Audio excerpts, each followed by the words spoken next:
Hello student, नमस्कार। Last video में हमने देख लिया प्रोटोजोआ के जो जनरल कैरेक्टर या सामान्य लक्षण होते हैं वो। आज हम बात करते हैं प्रोटोजोआ के क्लासिफिकेशन की। देखिए, प्रोटोजोआ सब फाइलम जो है उसको बेसिकली प्रोटोजोआ जो फाइलम है उसको बेसिकली 4 सब फाइलम में डिवाइड किया गया है। जैसे फर्स्ट है सार्कोमेस्टिकोफोरा, उसके बाद सेकंड सब फाइलम है स्पोरोजोआ, उसके बाद थर्ड है निडोस्पोरा और लास्ट है सीलियोफोरा। अब देखिए, जो आपका मेस्टिकोफोरा है सार्कोमेस्टिकोफोरा सब फाइलम जो है उसके अब 3 सुपर क्लासेस में डिवाइड किया गया है उसको। पहली है मेस्टिकोफोरा, जिसको फिर आगे 2 क्लासेस में डिवाइड किया गया है। मेस्टिकोफोरा सुपर क्लास को 2 क्लासेस जैसे फाइटोमेस्टिकोफोरा और जूमेस्टिकोफोरा में डिवाइड किया गया है। अगली सुपर क्लास है सार्कोमेस्टिकोफोरा की सेकंड ओपेलिनेटा, उसके बाद थर्ड सुपर क्लास है सार्कोडिना। यानी जो सार्कोमेस्टिकोफोरा आपका है उसकी 3 सुपर क्लासेस हैं, मेस्टिकोफोरा, ओपेलिनेटा और सार्कोडिना। ठीक है, उसके बाद देखिए सार्कोडिना में 3 क्लासेस आती हैं। कौन कौन सी? एक है राइजोपोडिया, सेकंड है पायरोप्लाज्मिया और एक्टिनोपोडिया। जो राइजोपोडिया है उसका एग्जाम्पल है अमीबा, उसके बाद पायरोप्लाज्मिया की है एग्जाम्पल है बेबेसिया और एक्टिनोपोडिया का एग्जाम्पल है रेडियोलेरिया, जिसका जो बाह्य कंकाल होता है वो कैल्शियम कार्बोनेट का बना होता है। ठीक है, उसके बाद अगला सब फाइलम आता है स्पोरोजोआ। स्पोरोजोआ सब फाइलम के अंदर देखिए टीलियोस्पोरिया एक क्लास है, सेकंड है टोक्सोप्लाज्मिया और थर्ड है हेप्लोस्पोरिया। यानी जो आपका स्पोरोजोआ सब फाइलम है उसके अंदर 3 क्लासेस हैं। टीलियोस्पोरिया जिसका एग्जाम्पल है ग्रिगोराइना, टोक्सोप्लाज्मिया सेकंड क्लास है जिसका एग्जाम्पल है टोक्सोप्लाज्मा, अगला है होलोस्पोरिया जिसका एग्जाम्पल है होलोस्पोरिडियम। ठीक है, तो अगला ये हो गया सेकंड सब फाइलम ऑफ प्रोटोजोआ। थर्ड जो है वो उसका नाम है निडोस्पोरा, जिसके अंदर 2 क्लासेज आती हैं। फर्स्ट है मेग्जोस्पोरिडिया और सेकंड है माइक्रोस्पोरिडिया।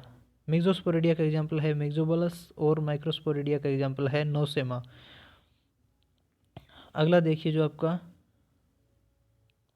फोर्थ सब फाइलम है सीलियोफोरा। सीलियोफोरा के अंदर देखिए एक ही क्लास आती है सीलिएटा। सीलिएटा के अंदर 4 सब क्लासेज हैं। सीलिएटिया जो क्लास है सीलियोफोरा सब फाइलम की उसके अंदर 4 सब क्लासेज हैं। पहली है होलोट्राइका जिसका एग्जाम्पल है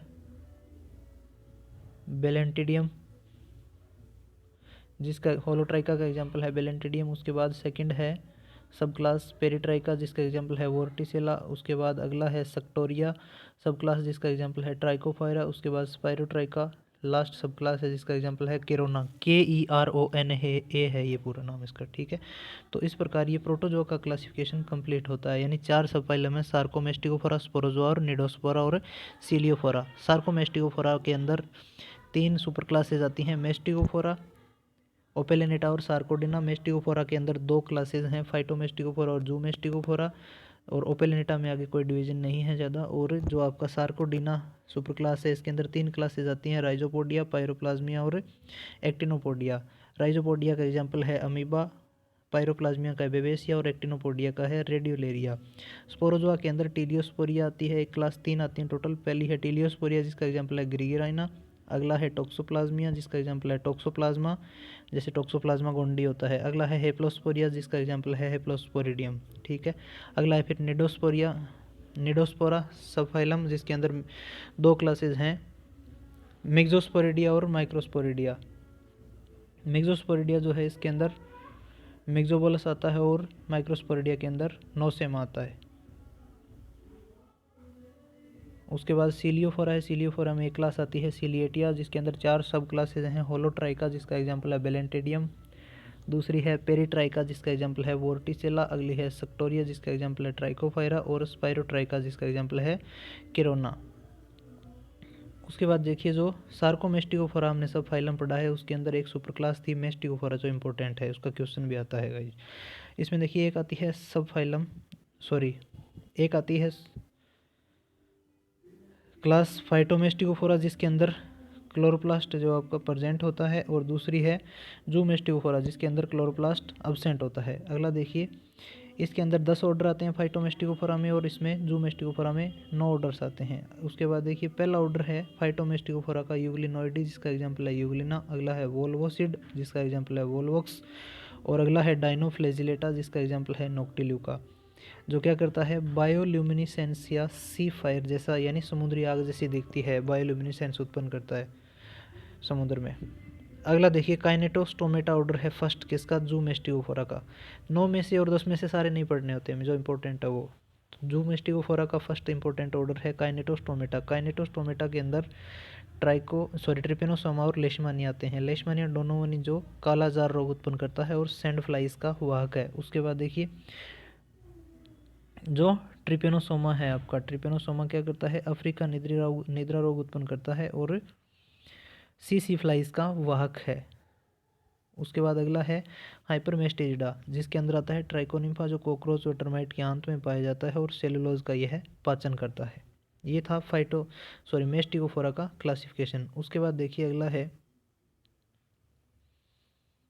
कि इकोनॉमिक इम्पोर्टेंस क्या है प्रोटोजोआ का। देखिए कुछ प्रोटोजोआ हानिकारक होते हैं, कुछ जो वो लाभदायक होते हैं। जो लाभदायक या बेनिफिशियल प्रोटोजोआ हैं वो देखिए कौन कौन से हैं। जैसे फर्स्ट टाइम आता है सिम्बायोसिस के रूप में, यानी सिम्बायोसिस या सहजीवन के रूप में प्रोटोजोआ कौन से हैं। जैसे देखिए कुछ जो हैं ट्राइकोनिम्फा की तरह है, वो क्या करते हैं, जो सेलुलोज होती है पॉलीसेकेराइड, होमोपॉलीसेकेराइड, उसके बीटा 1,4 लिंक को काटते हैं और ग्लूकोज उत्पन्न करते हैं, यानी ये सहजीवन के रूप में रहते हैं। तो क्या करता है जो आपका ट्राइकोनिम्फा है वो सहजीवन के रूप में कॉकरोच तथा दीमक के आंत में पाया जाता है। ये बीटा 1 ग्लाइकोसिडिक बॉन्ड को तोड़ता है और ग्लाइकोसाइडेज का स्रावन करता है जो बीटा 1,4 बॉन्ड को तोड़ देता है। अगला देखिए जल की स्वच्छता में भी कुछ प्रोटोजोआ महत्वपूर्ण होते हैं जो जल को प्रदूषित करने वाले बैक्टीरिया का यह भक्षण करते हैं, यानी वाटर को कंटामिनेट होने से बचाते हैं। अगला है कुछ प्रोटो जैसे रेडियोलेरिया, होलोथुरिया, पैरामीशियम के बाहर कैल्शियम कार्बोनेट तथा सिलिका का बाह्य कंकाल यानी एक्सोस्केलेटन पाया जाता है